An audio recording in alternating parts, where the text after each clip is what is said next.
ముగ్గురు జాతి రత్నాల గురించి ఖచ్చితంగా మనం స్మరించుకోవాల్సిన అవసరం ఉన్నది. మొదటివాడు భారతదేశానికి రాజ్యాంగాన్ని అందించి దళితులకు, గిరిజనులకు, ఆదివాసీలకు ఈ దేశ ప్రధానమంత్రితో సమానంగా ఓటు హక్కును ఇవ్వడమే కాకుండా ఈ తాడిత పీడిత వర్గాల యొక్క అభ్యున్నతి కోసం ఈ రాజ్యాంగాన్ని రచించి, అదే కాదు ఆనాడు మహిళలకు ఓటు హక్కు లేదు. అమెరికా లాంటి దేశంలో మహిళలకు ఓటు హక్కు కావాలంటే కొన్ని దశాబ్దాలు కొట్లాడిన తర్వాత అమెరికాలో మహిళలకు ఓటు హక్కు వచ్చింది.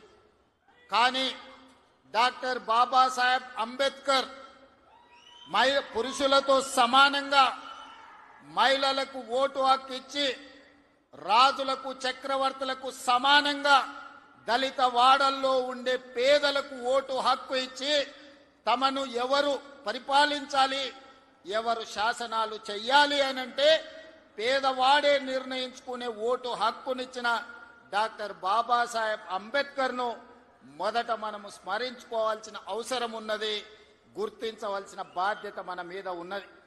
ఇక రెండవ తరం శ్రీమతి ఇందిరాగాంధీ. ఇందిరాగాంధీ అంటే ఒక ఉక్కు మహిళ.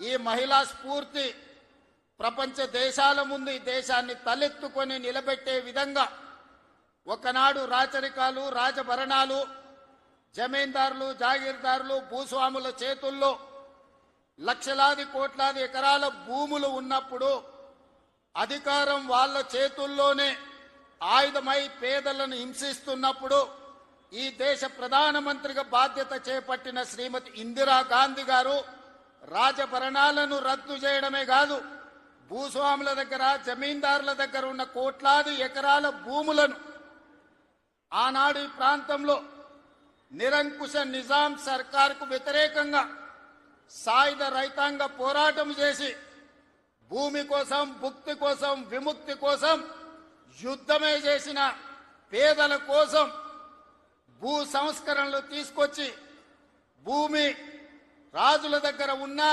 భూస్వాముల దగ్గర ఉన్న ఆ భూములను ప్రభుత్వం గుంజుకొని అసైన్మెంట్ పట్టాల పేరు మీద లక్షలాది ఎకరాలను దళితులకు, గిరిజనులకు, ఆదివాసీలకు పంచిపెట్టి భూమి హక్కును ఈ పేదలకు అందించిన గొప్ప నాయకురాలు శ్రీమతి ఇందిరాగాంధీ గారు. ఈనాడు జరుగుతున్న పరిణామాలు చూస్తున్నాం, యుద్ధాలు చూస్తున్నాం, యుద్ధాలలో భారత ప్రధానమంత్రుల లొంగుబాటును చూస్తున్నాం. కానీ 1971లో ఇండియా పాకిస్తాన్ యుద్ధం జరిగినప్పుడు యుద్ధంలో పాకిస్తాన్ను ఓడగొట్టి, బంగ్లాదేశ్ను విడగొట్టి అమెరికా ప్రెసిడెంట్ను భారత రాజకీయాలలో మీరు కలగజేసుకోకండి, కలగజేసుకుంటే భారతదేశం ఊరుకోదు అని అమెరికన్ ప్రెసిడెంట్ను హెచ్చరించిన భారత ప్రధానమంత్రి శ్రీమతి ఇందిరాగాంధీ గారు. ఈనాటికి ప్రపంచ దేశాలలో ఈ దేశం యొక్క గొప్పతనం, గౌరవం, నాయకత్వ లక్షణాలను చాటి చెప్పిన ఉక్కు మహిళ శ్రీమతి ఇందిరాగాంధీ గారు.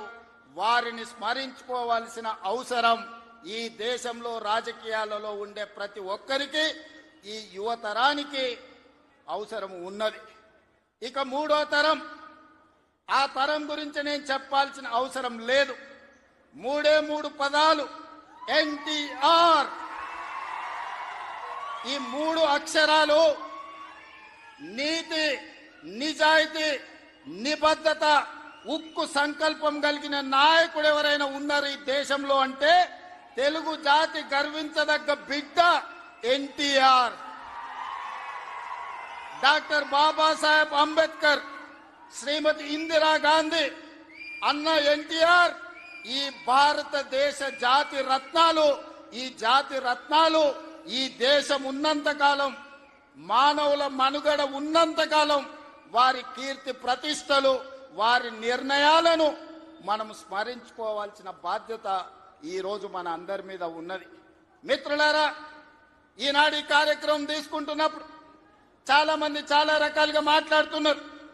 కాంగ్రెస్ పార్టీ ముఖ్యమంత్రి పిసిసి అధ్యక్షుడు ఎన్టీఆర్ గారి విగ్రహాన్ని ఏ విధంగా ఆవిష్కరిస్తారు, లేదా ఎన్టీఆర్ గారిది ఆంధ్రప్రదేశ్ హైదరాబాదు నగరం నడిపొడ్డున ఎన్టీఆర్ విగ్రహాన్ని పెడతారా అని కొంతమంది మాట్లాడుతున్నారు.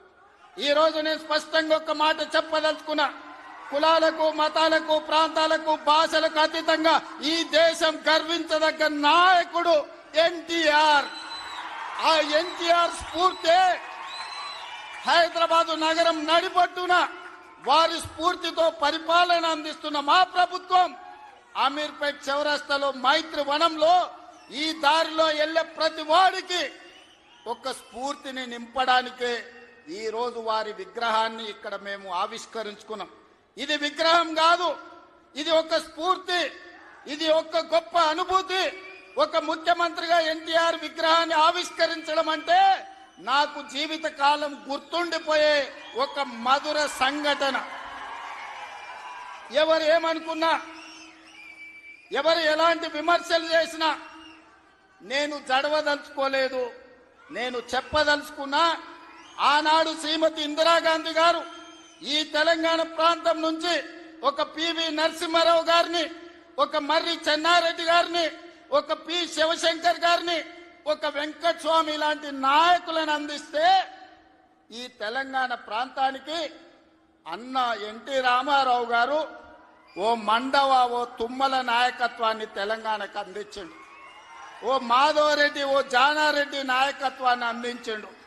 ఓ దేవేందర్ గౌడ్ నాయకత్వాన్ని అందించిండు. ఓ కడియం సిఆరి, ఒక మోత్కుపల్లి నరసింహుల లాంటి నాయకులను ఈ తెలంగాణకు అందించండు. అంతెందుకయ్యా, ఈనాడు ఉపన్యాసాలు ఇస్తున్న బీఆర్ఎస్ నాయకుడు కల్వకుంట్ల చంద్రశేఖర్ రావుకి రాజకీయ భిక్ష పెట్టింది ఎవరు? అన్న లేకుంటేనే మీరు నాయకులు అయ్యిండ్రా? అన్న నీడను బతికిన మీరు అన్నగారి గురించి తక్కువ చేసి మాట్లాడు మీకు మంచిదా? వారే కాదు, వారి పేరు పెట్టుకున్న వాళ్ళు కూడా ఈరోజు నాయకులుగా చలామణి అవుతున్నారు. ఆయన ప్రోత్సాహం ఇచ్చి, ఆయన భుజము తట్టి, ఆయన అవకాశం ఇచ్చిన ఓ తుమ్మల, ఓ మండల, ఓ మండవ, ఓ జానా, ఓ మాధవరెడ్డి, ఓ దేవేందర్ గౌడ్, ఓ కడియం సిఆరి, ఓ మోత్కుపల్లి నరసింహులే కాదు, తెలంగాణలో నాయకత్వాన్ని వహిస్తున్న కల్వకుంట్ల చంద్రశేఖరరావును కూడా ఎన్టీ రామారావు గారికి గుర్తించే రాజకీయ అవకాశాలు కల్పించిన సంగతి ఎవరు మరవద్దు. ఇది చరిత్ర. ఇంకొంతమంది ఆయన పేరు మీదనే చలామణి అవుతున్నారు. కొంతమంది నకిలీలు ఎప్పుడు ఉంటారు. వాళ్ళ ఆలోచనలు ఎట్లుంటాయో కూడా మనం చూస్తున్నాం. అందుకే ఇవాళ మిత్రులారా, ఈనాడు మేము అందిస్తున్న ఇందిరమ్మ ఇల్లు కావచ్చు, ఆనాడు ఎన్టీఆర్ గారు మొదలుపెట్టిన పక్కా ఇళ్ల పథకమే ఈనాడు ఇందిరమ్మ ఇళ్ల పథకం అని నేను ఈరోజు గర్వంగా చెప్పదలుచుకున్నా.